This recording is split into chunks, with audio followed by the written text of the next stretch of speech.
Cam Rising, Brant Kuithe, Dalton Kincaid, Devon Bailey, Tavion Thomas. These are just a few of the Utes that we expect to have huge years this coming season. But just what will their stats look like for the 2022 football season? We're talking about it on today's Locked On Utes. You are Locked On Utes, your daily podcast on the Utah Utes. Part of the Locked On Podcast Network. Your team every day.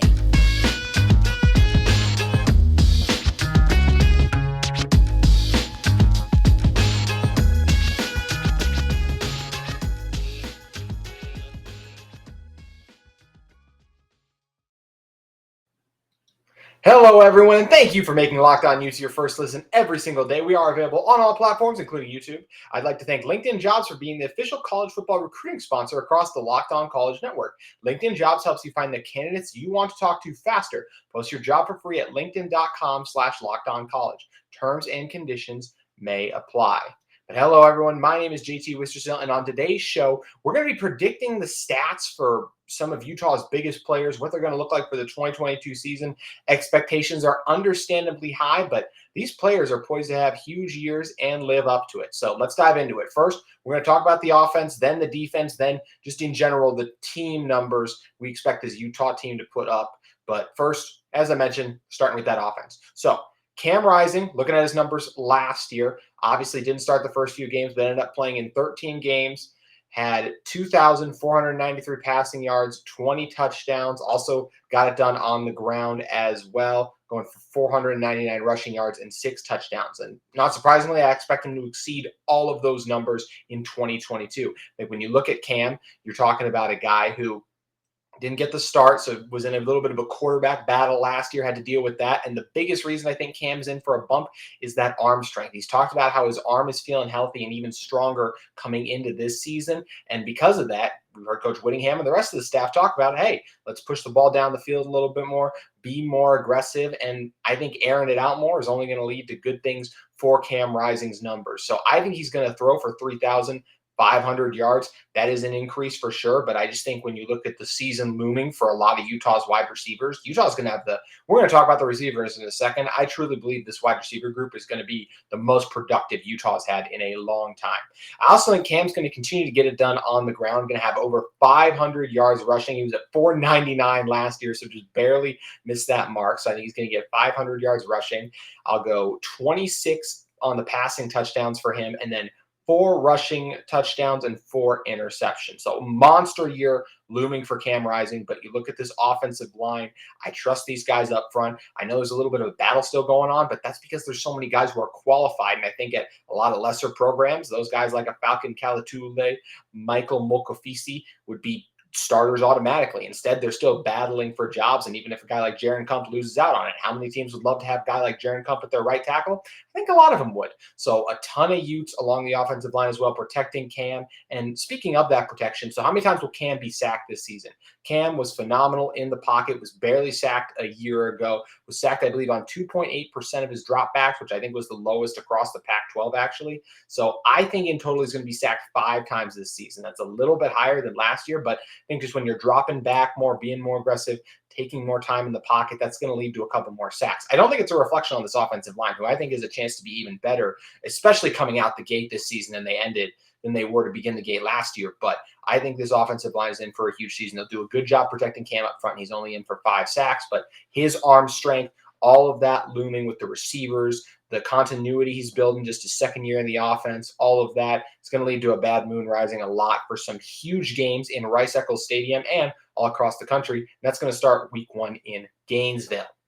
So moving on from Cam, we know this Utah team loves to run the ball. So what kind of year is Tavion Thomas in for? I think he's going to go over 1,000 yards again. I do think he finishes a little under what he had last year, which was 1,108 yards. And the reason I do is I just think these other guys are going to come out of the gate really hot as well, and it will be more of a balanced attack. Tavion ran away with the starting job last year at that running back position. Sure, TJ Pledger still got some carries. Same thing for Mekhi Bernard, but I really believe in the case of Jalen Glover and Mekhi Bernard, those guys have taken the steps, and it will be more of a 3-headed monster. Now, don't get me wrong. Tavion is still going to lead this group in rushing yards, but I do think we'll see him get a little bit less carries than he did a year ago. So have him going for the 1,000 yards rushing, have him going for 18 touchdowns as well. And I do have him getting 100 receiving yards. And this is something that he has really struggled with for the past few years, but I got to believe one of the biggest reasons he came back to Utah instead of trying to go pro after what an unbelievable season he had last year was because in the NFL game, you got to be able to catch the ball in the backfield.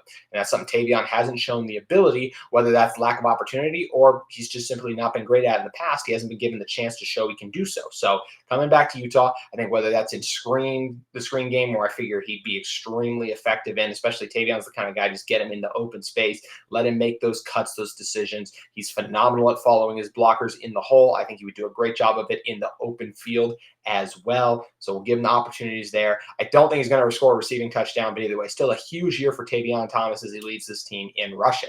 Now, second on this team in rushing, I have Jalen Glover. And Glover is going to break out as a freshman. Talked about that multiple times on this channel now. I think he's going to go for 600 rushing yards, have a very good game out the gate against his former hometown in Florida, and now going back, getting the opportunity to go at it in Gainesville. He'll go for 600 rushing yards. I think he's going to have 5 rushing touchdowns as well. I think he'll have at least one game where he goes for 2 touchdowns. And then there'll be a number of games where he's a little quiet, as there will be for guys like Mekhi Bernard as well, where Tavion's getting all the carries and scoring all the touchdowns. But I do think there will be a number of times where we're going to see Jalen go and get those opportunities, have really good games, a couple over 100 yards. And I think he'll get it done in the passing game a little bit too. That's something he can do out of the backfield, 150 receiving yards and 2 touchdowns as well. I think Jalen won't be as big of a factor as, say, a Mekhi Bernard's going to be in the passing game, but still have a major role to play there. So talking about Mekhi, I think Mekhi is going to slightly improve on his rushing yards from a season ago, get that up to 550 this year. He'll have 4 rushing touchdowns, another build off, and the biggest one is going to be the receiving bump. I think as this Utah team airs the ball out more and Mekhi really steps into that TJ Pledger role, I think he's going to go for over 400 receiving yards and have 6 receiving touchdowns as well. We saw the phenomenal hands on display in the Rose Bowl, and I think it's only going to continue to get better from there. So I think Mekhi is in for a monster season as this gadget guy, do it all things for Utah. He's going to be in motion a ton. He's going to be lining up on the outside in the slot a little bit, I think. I think on third down, it's going to be the feature back for the passing situation. And on third and short, I think when teams see Mekhi come on, they might be thinking, oh, Mekhi, he's their third down back. And then they're going to surprise and actually run the ball. So I think Mekhi is going to have a phenomenal season as well, just finishing shy of 1,000 yards, but 6 touchdowns is still pretty good, and that is one heck of a 3-headed monster in Utah's backfield.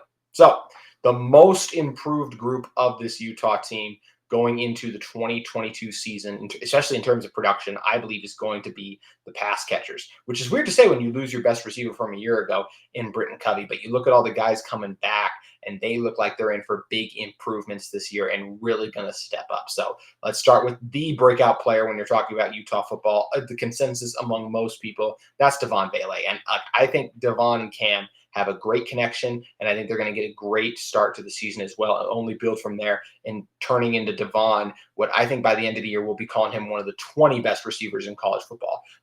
Slim chance he could get in that top 10, but you never know. You hear the raves that he's been putting in, and I think this connection him and Cam have is really special and could lead to some big things. So for Devon, I'm going for 750 yards and 7 touchdowns as well. A big jump up in him. He only had 389 from a year ago and 1 touchdown, but as Utah's #1 receiver, Cam's favorite target, as a lot of reports have said, during fall camp and developing over spring ball as well, especially amongst those receivers. He's going to be going deep to Devon a lot, and Devon is going to come up with some huge catches because of that length as well, and just the ability to go up and play the ball phenomenally. So a big year looming for Devon Bailey.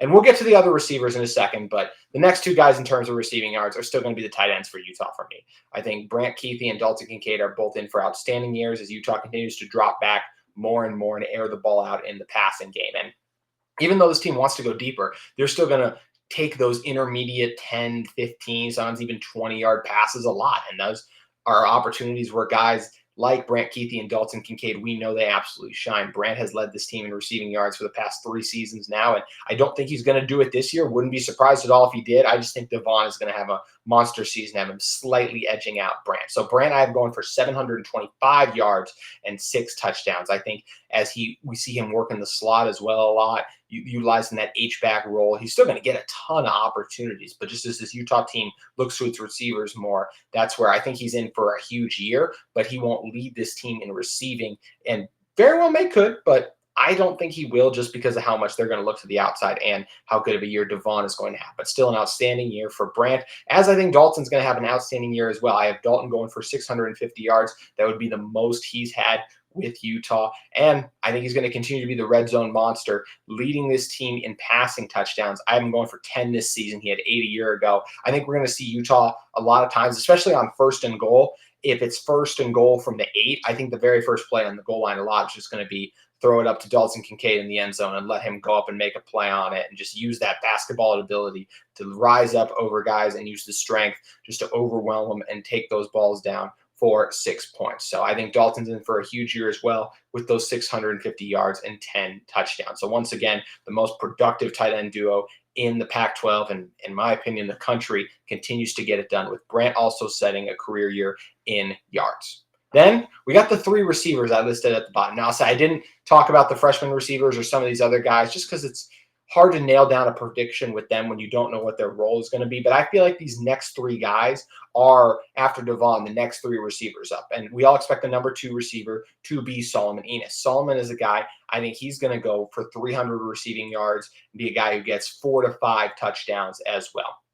Solomon's going to be Mr. Reliable on third down a lot this season, and he's the kind of guy, when teams are so focused on Utah's big 3 of pass catchers in terms of Bailey, Kuithe, and Kincaid, Solomon Enis is going to end up beating you a lot of the time. We've heard about the work he's putting in as well, and I think he's in for an outstanding year as well. He may not be able to reap some of the benefits, as Utah has a lot of other talented pass catchers, but still going for 300 yards, and I think that 300 yards is going to be a very impactful 300 yards. Then we have possibly the breakout star of fall camp in Money Parks. I think Money Parks is a guy who's going to go for 250 yards and get up to that 4 to 5 touchdown range as well. I think there's going to be multiple times where Money has an explosive play where maybe Utah trails by a touchdown at some point this season and the offense is kind of asleep, and then bam, Money Parks 50-yard touchdown out of nowhere. I think it's going to be hard for him to contribute a ton just because of, once again, how loaded this group is, but there's still going to be tons of balls thrown Money Park's way, and I think he's going to make some big catches as well. And it's just excited to see. The coaching staff has been so excited about Money Park. Sounds like he's been the most improved player since spring ball even. I'm excited to see what he's going to do. Another guy I'm excited to see what he can do this season is Makai Cope. Makai Cope's a guy, I think he's going to go for 175 yards, have 2 touchdowns this season, and make a couple of memorable catches, possibly of the one-handed variety, as he did in the Utah spring scrimmage, going back on that. And with Makai as well, I think he's a guy who isn't going to get a ton of opportunities this season, because it does sound like Money Parks has settled into that third receiver role, just going off some of the camp comments. But Makai is a guy who's going to come in and make some plays for this Utah team. And that's not even mentioning some of Utah's other receivers who are also going to have a chance and make some splash plays. But one thing for sure, this offense is going to be extremely productive. And I think a number of individuals on this Utah team are in for career years for the Utes. We're going to look at the defensive side of the ball and talk about what a couple of those guys' numbers are going to look like in just a moment. But first, I want to tell you guys about LinkedIn Talent Solutions. LinkedIn Talent Solutions, as you gear up for the fall, you need the right people on your team to help your small business fire on all cylinders. LinkedIn Jobs is here to make it easier to find the people you want to talk to faster and for free. Create a free job post in minutes on LinkedIn Jobs to reach your network and beyond to the world's largest professional network of over 810 million people. Then add your job and the purple hashtag hiring frame to your LinkedIn profile to spread the word that you're hiring, so your network can help you find the right people to hire. Simple tools like screening questions make it easy to focus on candidates with just the right skills and experience, so you can quickly prioritize who you'd like to interview and hire. So why small businesses rate LinkedIn Jobs #1 in delivering quality hires versus leading competitors. Guys, I use LinkedIn all the time to keep track of my friends as well as network in the industries I'm trying to advance my career in as well. LinkedIn is a great place to be and connect. And let's not forget that nearly 40 million job seekers visit LinkedIn. LinkedIn Jobs helps you find the candidates you want to talk to faster. Post your job for free at linkedin.com/lockedoncollege. That's linkedin.com/lockedoncollege to post your job for free. Terms and conditions may apply. Want to thank you again for making the Locked On Utes podcast your first listen every single day. And also want to tell you guys about an exciting thing with the college football season coming up, and that is the Ultimate College Football Preview. It is here, a 7-episode preview with college experts, local and team experts, and the Odyssey College Football Insiders. It's everything you need to be ready for the college football season in one spot. Guys, you know there's always a lot of turnover when it comes to college, and this offseason was crazier than ever with guys changing teams, new coaches coming in, lots of turnaround as they're always in college with guys graduating. So make sure you guys check in to the Ultimate College Football Preview to get caught up on all of that. Make sure you check out the Pac-12 one as well, where I jumped on with a couple of the other Locked On Pac-12 hosts and had a really good time. So search for the Ultimate College Football Preview on your Odyssey app, YouTube, or wherever you get your podcast. So jumping back in, I want to talk about the defense now. This is a defense that you lose your best player in Devon Lloyd, but I think a lot of the other guys were younger guys who are ready to step up even more in his absence and make more of a play. And Cole Bagley was on this show earlier this week of Fan Nation All Utes, and he said this defense he thinks can be even better than they were a year ago, and they definitely have the talent to be able to do so. So it's going to be interesting to see if they can put all the pieces together in order to be effective that way. So first, let's start along the defensive line. I think I'm going to start with Van Fillinger. I think Van is in for a fantastic year. I think Van is going to have the most sacks we've seen from a defensive end since Bradley and Nye. I think he's going to top Mika Tafua's 9.5 a year ago, and he will reach that 10-sack mark.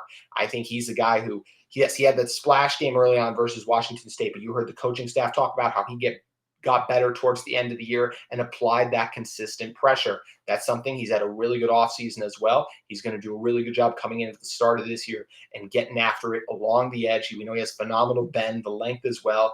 I think he's going to go for 10 sacks. I really do. And I think he has all the tools in the world to do it.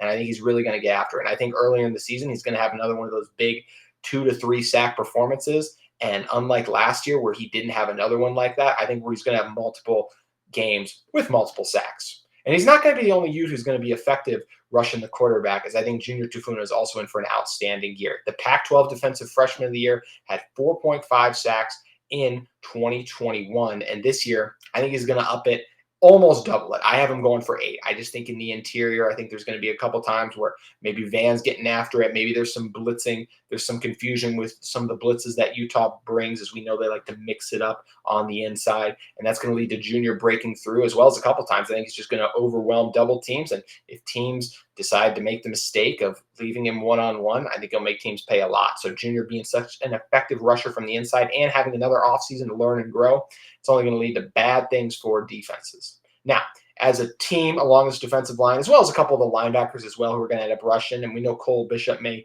end up getting after it as well, I think they're going to have 45 sacks in total.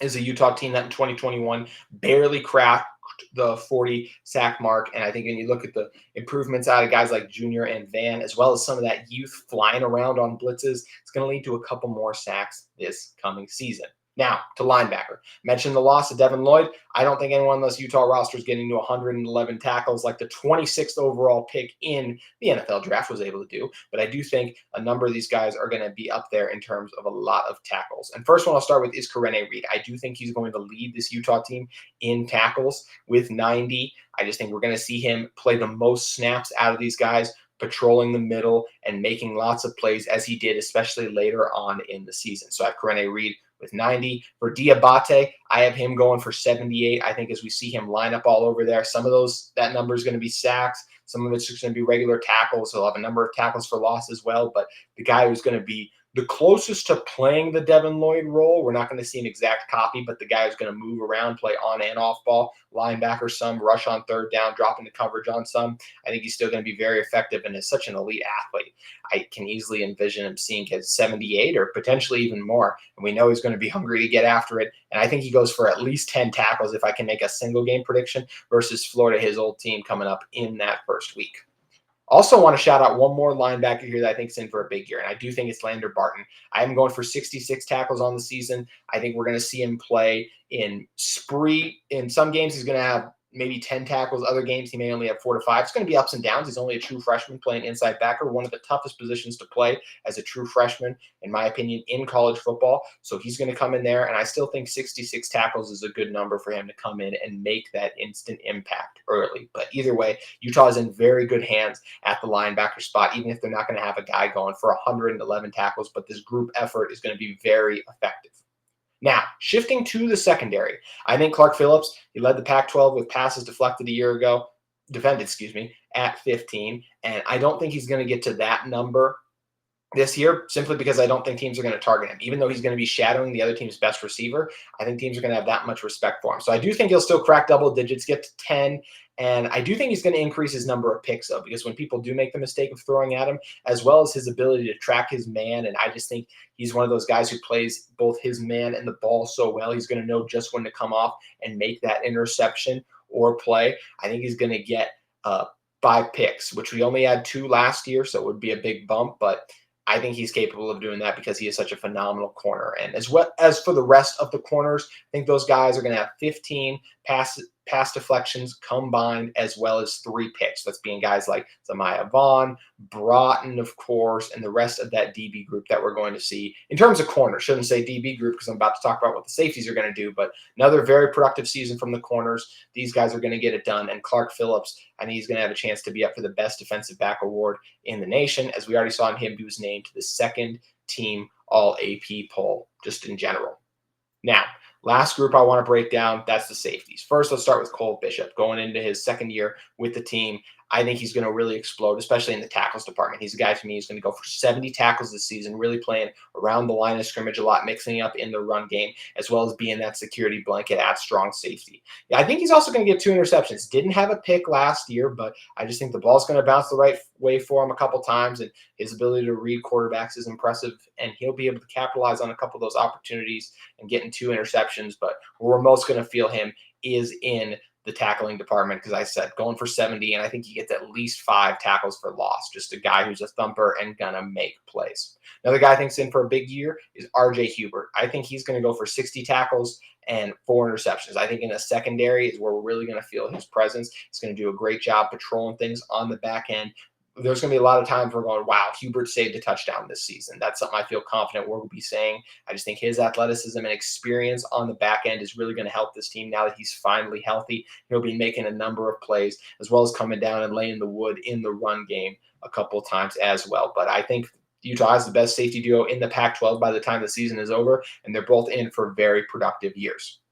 So going on into our final stats thing, then decided to predict the team stats. So what Coach Ludwig's offense and Coach Scalley's defense are going to look like this coming season. So first, starting out with the offense, this is an offense that, when you're talking about them last year, still had a very, very good year, put up a lot of points, but I think going into this year, they're going to be even stronger. They averaged 30 points a year ago, and I think they're going for 42. They averaged 36 points a year ago, I think they're going for 42 this year. It's going to be an unstoppable offense, one of the best in the country. It's going to be a great season because there's going to be a lot of touchdowns scored, and touchdowns are the most exciting thing in football, especially if you ask a lot of fans in general. For what gets them going the absolute most is, of course, a good old touchdown. Nothing gets the stadium rocking like that. So I have Utah going for 42 points, as well as I think they're going to average 470 yards a game, be even more potent in that department,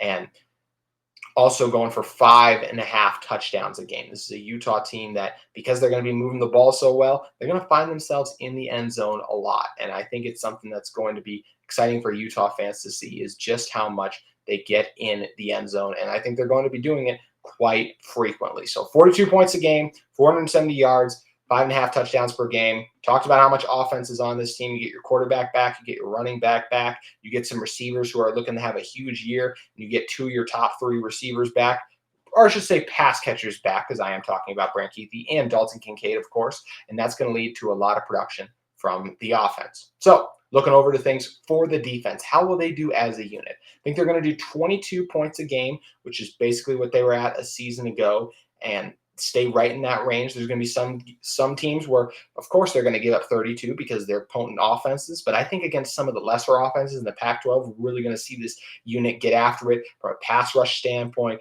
You'll see the interceptions pile up, and they're really going to lock in and hold a lot of teams under 20.